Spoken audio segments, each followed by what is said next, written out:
Hello, good morning. രാധാസ്വാമി കിച്ചണിലേക്ക് എല്ലാവർക്കും സ്വാഗതം.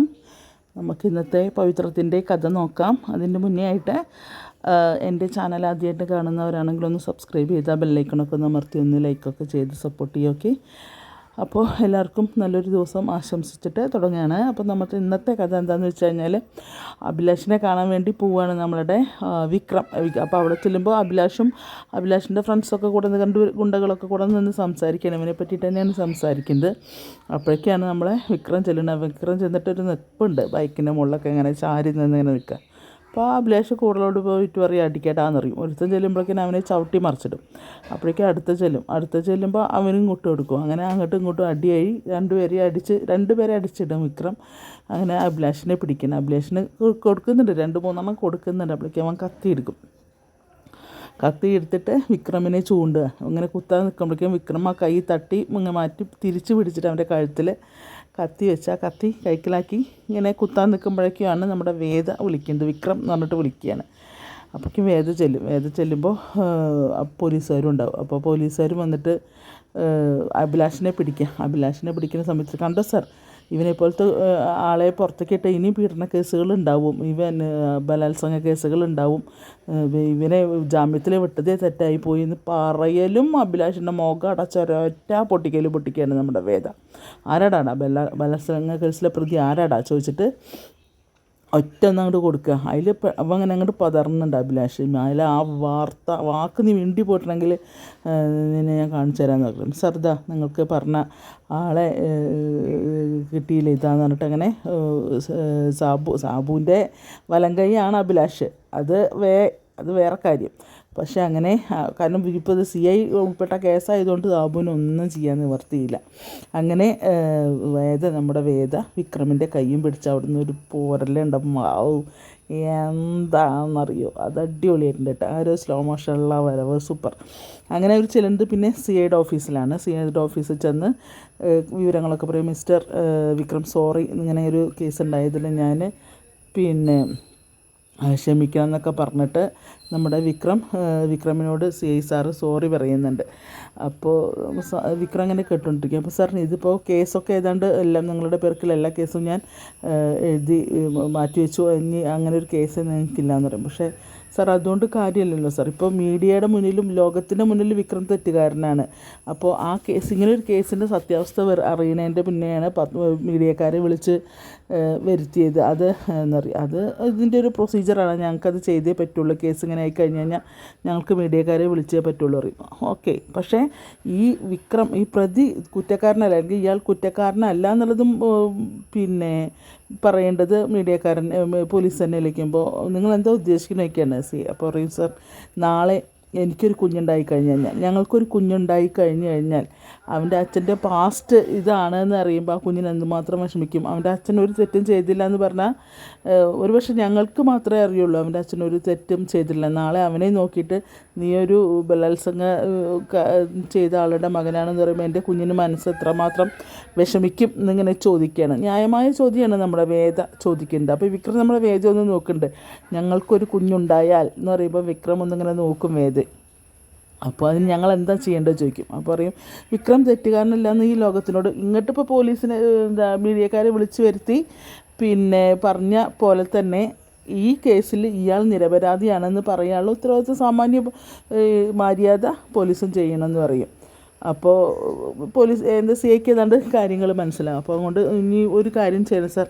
അപ്പോൾ അപ്പോൾ CI പറയും, നിങ്ങളൊരു കാര്യം ചെയ്യണം. നിങ്ങളുടെ ഇതിലുള്ള സ്ഥലത്തുള്ള പോലീസ് സ്റ്റേഷനിൽ പോവുക. അവിടെ പോയിട്ട് ഒരു അപേക്ഷ എഴുതി കൊടുക്കണം. പിന്നെ ഇത് രാഷ്ട്രീയപരമായിട്ടുള്ള ഇപ്പോൾ ഗുണ്ടകളൊക്കെ പിടിച്ചു, ഓക്കെ, ഇത് രാഷ്ട്രീയമായിട്ടുള്ള ഒരു ഗൂഢാലോചനയാണോ എന്ന് എനിക്കൊരു സംശയം ഉണ്ടെന്നറിയും. അപ്പോൾ ചോദിക്കും, അതെന്താ നോക്കി. അപ്പോൾ അവർ പീപ്പിൾ പ്രോഗ്രസ് പാർട്ടിയിൽ ഇപ്പോൾ ഉയർന്നു വരുന്ന ഒരു നേതാവാണ് വിക്രം.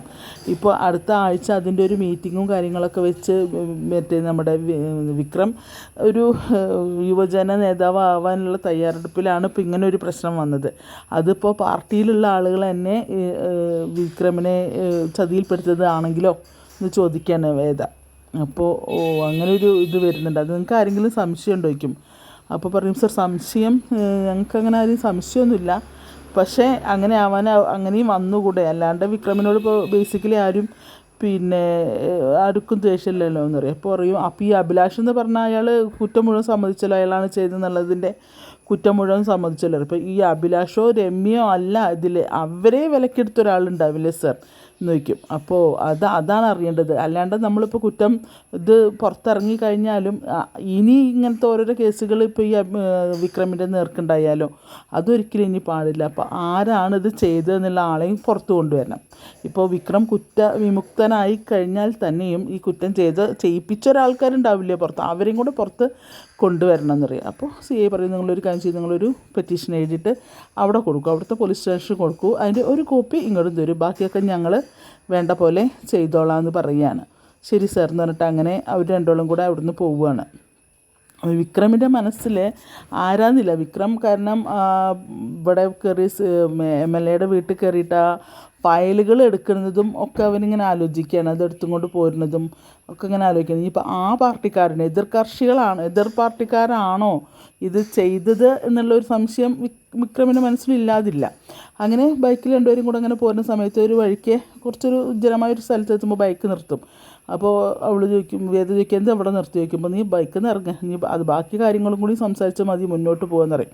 അപ്പോൾ ചോദിക്കും എന്തിനാണ് ഇവിടെ നിർത്തിയെന്ന് ചോദിക്കും, ഇറങ്ങ് എന്നോട് ബാക്കി സംസാരിക്കട്ടെ എന്ന് പറയും. അങ്ങനെ ബൈക്കിൽ നിന്ന് ഇറങ്ങുകയാണ്, വേദി ഇറങ്ങുകയാണ്, വിക്രം ഇറങ്ങും ഹെൽമെറ്റൊക്കെ ഊരി വെച്ചിട്ട്. ഇറങ്ങിയും അല്ല നീ എന്താ ഇപ്പോൾ ഉദ്ദേശിക്കേണ്ടതെന്ന് ചോദിക്കും. അപ്പോൾ ഇത് എന്നെ പെടുത്തിയത് പിന്നെ രാഷ്ട്രീയപരമായിട്ടാണ് എന്നാണോ നീ വിചാരിക്കുന്നത് ചോദിക്കുമ്പോൾ പറഞ്ഞു അല്ലേ എന്ന് ചോദിക്കും. ആണോ എനിക്കറിയില്ല അറിയാം. അപ്പോൾ അവൾ ചോദിക്കും നിങ്ങളെ ഇങ്ങനൊരു കേസ് കുടുങ്ങി എന്ന് പറഞ്ഞിട്ട് നിങ്ങളുടെ ശ്രീനിസാറോ അതിനോടനുബന്ധിച്ചൊരു അഡ്വക്കേറ്റിനെ പോലും അദ്ദേഹം കൊണ്ടുവന്നില്ല. അതായത് ഒരു പോലീസ് സ്റ്റേഷനിൽ എന്തായി എന്നുള്ളൊരു വിവരം പോലും ശ്രീനിസാർ അന്വേഷിച്ചിട്ടില്ല. അതുപോലെ അദ്ദേഹം ഇനി വരണ്ട, ഇങ്ങനെ ഒരു കേസായതുകൊണ്ട് ഒരു രാഷ്ട്രീയ നേതാവാണ്, നാളെ ഇലക്ഷൻ നടക്കാൻ പോവുകയാണ്. അപ്പോൾ അതിൽ മൂപ്പർക്കൊരു മോശം പേര്, ഇങ്ങനെ ഒരു വ്യക്തി അവരുടെ പാർട്ടിയിലുണ്ടെന്ന് പറഞ്ഞു കഴിഞ്ഞാൽ ഒരു പക്ഷേ അത് അദ്ദേഹത്തെ ബാധിക്കും. ഓക്കെ, പക്ഷേ അദ്ദേഹത്തിനൊരു അഡ്വക്കേറ്റിനെ ഏർപ്പാടാക്കായിരുന്നു, എന്തുകൊണ്ട് അദ്ദേഹം അത് ചെയ്തില്ല? അപ്പോൾ അതും അദ്ദേഹത്തിന് മോശം ഉണ്ടാക്കുന്ന കാര്യമല്ലേ. ഇന്നലെ നിങ്ങൾ പോലീസ് സ്റ്റേഷനിൽ ഇറങ്ങിയ ഉടനെ നിങ്ങൾ വീട്ടിലേക്കല്ല വന്നത്, നിങ്ങൾ നേരെ പോയത് ശ്രീനിസാറിൻ്റെ വീട്ടിലേക്കാണ്.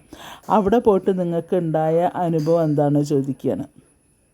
അപ്പോൾ അനുഭവം എന്താ ഉണ്ടായേക്കുമ്പോൾ ഈ ശ്രീനിസാറിൻ്റെ ഭാര്യ പറയുന്നതൊക്കെ അവങ്ങനെ ആലോചിക്കുക. അദ്ദേഹം ഇവിടെ അല്ല, അദ്ദേഹം വേറൊരു വണ്ടി പോയിരിക്കുകയാണ്, വേറെ കൂട്ടരെ വന്നിട്ട് കൂട്ടിയും കൊണ്ട് പോയി എന്ന് പറയുമ്പോൾ വിക്രം തിരിച്ചിറങ്ങുന്ന സമയത്ത് ശ്രീനിസാറിൻ്റെ ഷൂ അവിടെ കാണുന്നുണ്ട്. അപ്പോൾ അദ്ദേഹം വേറെ ചെരുപ്പിട്ടിട്ടാണ് പോയത് എന്നും പറയുന്നുണ്ട്. അപ്പോൾ മനസ്സിലായി, കാരണം ഇവനെ ഒഴിവാക്കുന്ന പോലുള്ള ഒരു അനുഭവമാണ് വിക്രമിന് അവിടുന്ന് ഉണ്ടായത്. അപ്പോൾ വിക്രം ആലോചിക്കും ഇതെങ്ങനെ ഇവൾക്ക് മനസ്സിലായി, വേദയ്ക്ക് ഇതെങ്ങനെ മനസ്സിലായി എന്നാണ് ആലോചിക്കുന്നത്. അപ്പോൾ നിനക്കിത് എങ്ങനെ മനസ്സിലായി എന്ന് ചോദിക്കും വിക്രം വേദോട്. അപ്പോൾ പറയും ഒന്നുമില്ല, കോമൺ സെൻസ് മാത്രം മതി അതിലെന്ന് പറയും.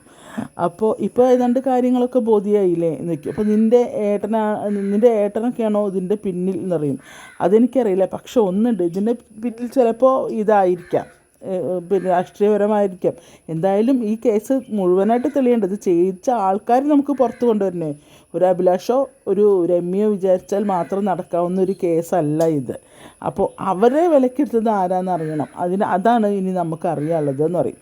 അപ്പോൾ വിക്രമിന് മനസ്സിലാവും ശരിയാണ്, അല്ലാണ്ട് നമ്മൾ പിന്നെ അത് കേസ് ഒഴിവായി എന്ന് പറഞ്ഞ് പോന്നിട്ട് കാര്യമില്ല, സത്യാവസ്ഥ തിരിച്ചറിയണമല്ലോ എന്ന് പറയും. അപ്പോൾ വിക്രം നിൽക്കുക, അങ്ങോട്ട് ഇനി ഒരു കാര്യം ചെയ്യും സാറ്, നേരെ പിന്നെ പോലീസ് സ്റ്റേഷനിലേക്ക് വണ്ടി വിടുമെന്ന് പറയും. അപ്പോൾ ഇങ്ങനെ നിൽക്കും, വണ്ടി എടുക്കടോ വിക്രമാദിത്യ എന്ന് പറയുന്നുണ്ട്. അപ്പോൾ അവൻ ബൈക്കിൽ ഇറങ്ങി. അപ്പോൾ പറയും നിങ്ങൾ വെട്ടുപോത്തെ എന്നാണ് പറയുന്നത്, വെട്ടുപോത്ത് വണ്ടി എടുക്കുക, എന്നാലേ ഈ വേതാളത്തിൻ്റെ പിറകെ കയറിയിരിക്കാൻ പറ്റുള്ളൂ എന്ന് പറയുന്നുണ്ട് കേട്ടോ.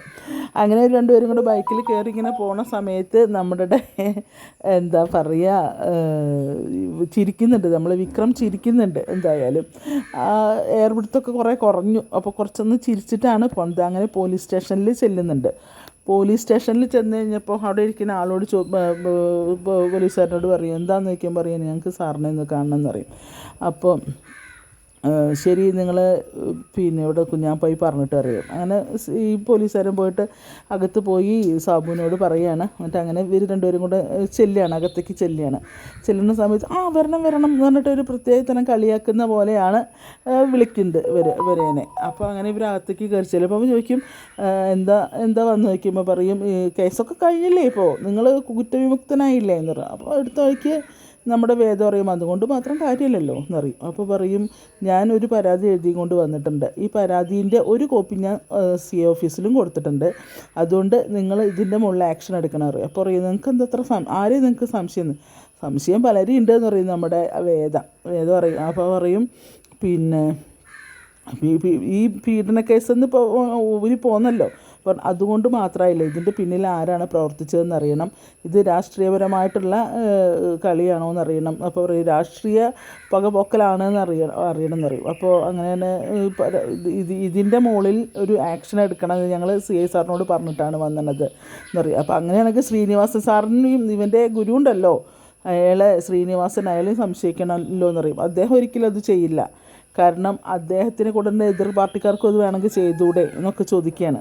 അങ്ങനെ ഈ അഭിലാഷിനെയും രമ്യേനെയും ആരാണോ പിന്നെ കൊട്ടേഷൻ കൊടുത്ത് ഇതിന് വേണ്ടി ഇറക്കിയത് അവരാരാണെന്ന് പുറത്ത് കൊണ്ടുവരണം, അതുകൊണ്ട് സാർ ഇതിന് ഇതാക്കിയേ പറ്റുള്ളൂ പറയും. അതേപോലെ മീഡിയക്കാരെ വിളിച്ചിട്ട് പറയുകയും ചെയ്യണം, ഇങ്ങനെ ഒരു കുറ്റവിമുക്തനാണ് വിക്രം എന്നുള്ളത് പറയുകയും ചെയ്യണം എന്ന് പറയുകയാണ് നമ്മളുടെ വേദ. അതിൽ പറയും അത് ഞങ്ങളുടെ ഡ്യൂട്ടിയല്ല അറിയും. പോലീസിന് ഇങ്ങനെ ഒരാൾ കുറ്റക്കാരനാണെന്ന് വിളിച്ച് നിങ്ങൾ പറയാൻ വേണ്ടി കുറേ കഷ്ടപ്പെട്ടല്ലോ, അപ്പോൾ ഇതിൻ്റെ ഉത്തരവാദിത്വം നിങ്ങൾക്ക് തന്നെയാണ് എന്ന് പറയുകയാണ്. അപ്പോൾ അതുകൊണ്ട് സാർ അത് ചെയ്തേ പറ്റുള്ളൂ എന്ന് പറയുന്നുണ്ട് കേട്ടോ. അപ്പോൾ അങ്ങനെ എന്താ പറയുക, വേദം ഇങ്ങനെ പറയുകയാണ്. അപ്പോൾ പറയും എനിക്ക് ഇവനോടുള്ള പകയൊക്കെ 2 ദിവസം എനിക്ക് രണ്ട് രാത്രി ഇവനെ എനിക്ക് ലോക്കപ്പിൽ കിട്ടി, അതുകൊണ്ട് എൻ്റെ പകയൊക്കെ ഞാൻ അങ്ങനെ തീർത്തു എന്ന് പറയും. അപ്പോൾ പറയും സാറിന് എൻ്റെ കയ്യിലും കിട്ടും എന്നിങ്ങനെ പറയുകയാണ്. അപ്പോൾ പറയും എന്ന് പറഞ്ഞിട്ട് ഇങ്ങനെ ഒച്ച വയ്ക്കും. അതവിടെ നിൽക്കട്ടെ, സാർ ഇപ്പോൾ ഇതിന് വേണ്ടത് എന്തെങ്കിലും ചെയ്യണമെന്ന് പറയും. സാർ ഇനിയിപ്പോൾ ഒരു കളിയും കളിക്കണ്ട, കാരണം ഇത് CI സാറ് ഇടപെട്ട കേസാണ് എന്നിങ്ങനെ വേദ പറയുകയാണ്. അപ്പോൾ പിന്നെ ഇയാൾക്കൊന്നും നിവർത്തിയില്ല. അപ്പോൾ അങ്ങനെ ശരിയെന്ന് പറഞ്ഞിട്ട് പിന്നെ ഇയാൾ നിൽക്കുക. അങ്ങനെ അവിടുന്ന് നമ്മുടെ സാബു കുറേ ഡയലോഗ് അടിക്കുന്നുണ്ട്, നമ്മുടെ വിക്രമും കുറേ ഡയലോഗ് അടിക്കുന്നുണ്ട് കേട്ടോ. അപ്പോൾ പറയും എന്താണ് അത് കഴിഞ്ഞ് പിന്നെ ഇവർ രണ്ടുപേരും കൂടെ പുറത്തിറങ്ങാണ്, വിക്രമും വേദയും. അപ്പോൾ ബൈക്കിൽ കയറുമ്പോൾ ചോദിക്കും വേദ എങ്ങടെ പോകേക്കും, വീട്ടിൽ പോകേക്കും, വേണ്ട നമ്മൾ പോണത് നിങ്ങളുടെ പേരിൽ ഒരു കുറ്റവുമില്ല എന്ന് അറിഞ്ഞിട്ട് മാത്രമേ നമ്മൾ വീട്ടിൽ പോകുന്നുള്ളൂ, അതുവരെ നമ്മൾ വീട്ടിൽ പോകുന്നില്ല, അത് മീഡിയയിൽ വരട്ടെ, മീഡിയയിൽ വരുന്ന സമയത്ത് നമുക്ക് വീട്ടിൽ പോകാം, അതുവരെ നമ്മളിവിടെ നിൽക്കും എന്ന് പറയുകയാണ്. അങ്ങനെ വേദി വിക്രം സ്റ്റേഷനിൽ തന്നെ നിൽക്കുന്നുണ്ട് കേട്ടോ. അത് കഴിഞ്ഞിട്ട് നമ്മുടെ പുളിക്കനുണ്ടല്ലോ, അവനാണ് ഒന്നാമത്തെ പ്രതി, അവനും കൂടെ ചേർന്ന് അവനും ശ്രീകാന്തൊക്കെ കൂടെ ചേർന്നിട്ടാണ് ഈ കളി കളിക്കുന്നത് മുഴുവനെ. അപ്പോൾ വിക്രം പിന്നെ ഇയാൾ ഈ പുളിക്കൻ ഇതിൽ നോക്കുന്നുണ്ട്, ഈ ഫോണിൽ നോക്കിയിട്ട് ഇങ്ങനെ പ്രോഗ്രസ് പാർട്ടിയുടെ ഉയർന്നു വരുന്ന നേതാവ് അങ്ങനെ കുറ്റവിമുക്തനാണെന്നൊക്കെയുള്ള ന്യൂസുകൾ സോഷ്യൽ മീഡിയയിലും TV ചാനലിലൊക്കെ വരികയാണ്. അപ്പോൾ ഇയാളത് കണ്ടിട്ട് വേഗം അകത്തേക്ക് ചെല്ലുമ്പോൾ നമ്മുടെ ശ്രീനി സാറും അപ്പോൾ അവിടുന്ന് അപ്പോൾ ശ്രീനി സാറും ഈ ന്യൂസ് കേൾക്കുകയാണ്. ന്യൂസ് കേൾക്കുന്ന സമയത്ത് അപ്പോൾ പറയും രാഷ്ട്രീയമായിട്ടുള്ള രാഷ്ട്രീയ പകയാണ് ഇതിൻ്റെ പിറകിൽ എന്നിങ്ങനെ പറയും. അപ്പോൾ ശ്രീനിവാസൻ അയാളിങ്ങനെ നോക്കുന്നുണ്ട്, അപ്പോഴേക്കും അയാളുടെ ഭാര്യയും വരുന്നുണ്ട് അങ്ങോട്ട്. അപ്പോൾ വരുന്ന സമയത്ത് പറയും എന്താ അപ്പം അങ്ങനെ ഒരു ഇത് വരാൻ കാരണം എന്ന് ചോദിക്കുമ്പോൾ അയാളുടെ ഭാര്യ കുറുക്കത്തിയാണ്. അപ്പോഴേക്കും ഇയാളും വരികയാണ്, പുളിക്കനും വരുന്ന സമയത്ത് അയാൾക്ക് ഫോണിൽ ഒരു കോള് വരികയാണ്. പത്രത്തിൽ നിന്നാണ് വരുന്നത്. അപ്പോൾ വരുന്ന സമയത്ത് ശ്രീനി സാറിൻ്റെ അടുത്ത് കൊടുക്കും. അപ്പോൾ അയാൾ പറഞ്ഞു ശരിയാണ്, ഞങ്ങൾക്കും സംശയമില്ലാതില്ല, ഞങ്ങൾ എതിർ പാർട്ടിക്കാരാണോ ഇങ്ങനെ ഒരു കേസ് ഉണ്ടാക്കിയതെന്ന് ഞങ്ങൾക്ക് അതിയായ സംശയമുണ്ട്, അതുകൊണ്ട് ഞങ്ങൾ അതിനിപ്പോൾ അടുത്ത ദിവസം തന്നെ ഞങ്ങൾ ഇത് മീറ്റിംഗ് കൂടുന്നുണ്ട്, അന്നാണ് ഞങ്ങൾ ബാക്കി കാര്യങ്ങളൊക്കെ തീരുമാനിക്കുന്നത് എന്നൊക്കെ പറഞ്ഞിട്ട് അയാൾ ഫോൺ കട്ട് ചെയ്യണം. അപ്പോൾ പറയാതെ എന്താ അപ്പോൾ അങ്ങനെ ഒരു ഇത് വരാൻ കാരണം, ഇങ്ങനെ ഒരു സംശയം വരാൻ കാരണം എന്താണ് എന്നുള്ളതാണ് ഇവർ ആലോചിക്കുന്നത്.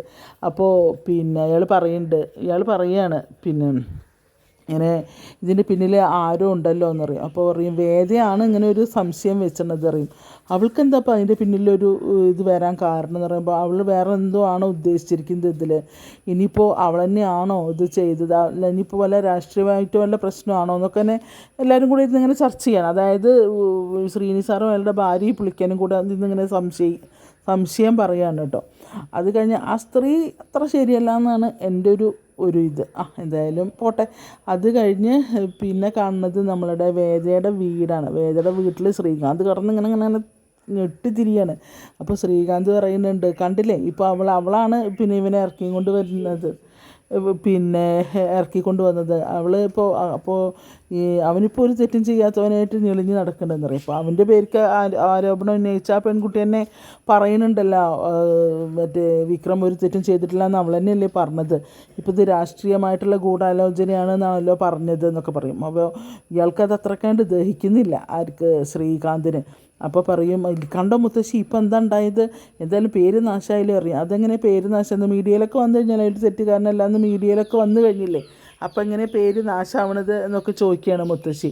അപ്പോൾ ഇവള് ദീപ്തിയും പറയുന്നുണ്ട്, ശരിയാണല്ലോ ഏട്ടനാണ് വിക്രമേട്ടൻ അങ്ങനെയുള്ള ഒരാളൊന്നുമല്ല, വിക്രമേട്ടൻ എന്തൊക്കെ പറഞ്ഞില്ല അങ്ങനെ ഒരു ചീത്തപ്പേര് ഇതുവരെ ഉണ്ടാക്കിയിട്ടില്ല. ആ ചെറിയ അടിയും പ്രശ്നങ്ങളും രാഷ്ട്രീയപരമായിട്ടുണ്ടെങ്കിലും ഇങ്ങനെ ഒരു സ്ത്രീയോട് ഇത്രയും മോശമായിട്ട് അയാൾ പെരുമാറില്ല എന്നുള്ളത് ഊഹിക്കുക. അപ്പോൾ ആ മുത്തശ്ശിയും പറയുകയാണ്, എനിക്കറിയാം അവനൊരു തെറ്റും ചെയ്തിട്ടില്ല എന്ന് അറിയാണ്. അപ്പോൾ പത്മാവതിയും പറയുന്നുണ്ട്, അതായത് വേദയുടെ അമ്മയും പറയുന്നുണ്ട്, ആ കുട്ടി അങ്ങനെയുള്ള ഒരു പയ്യനല്ല, അവന് അതുപോലെ ആരോ കുടുക്കിയതാണ് എന്നൊക്കെ അങ്ങനെ പറയുന്നുണ്ട്. എന്തായാലും കാര്യം ഇതൊക്കെ തെളിഞ്ഞല്ലോ സംഭവം. അപ്പോൾ പറയും വേദയാണ് അതിന് വേണ്ടിയിട്ട് മുൻകൈ എടുത്തറിയും. അപ്പോൾ ഇയാൾക്ക് എന്താണ് ഒരു സമാധാനവും ഇല്ല, കാരണം അവരാണ് ഇതിൻ്റെ പിന്നിൽ.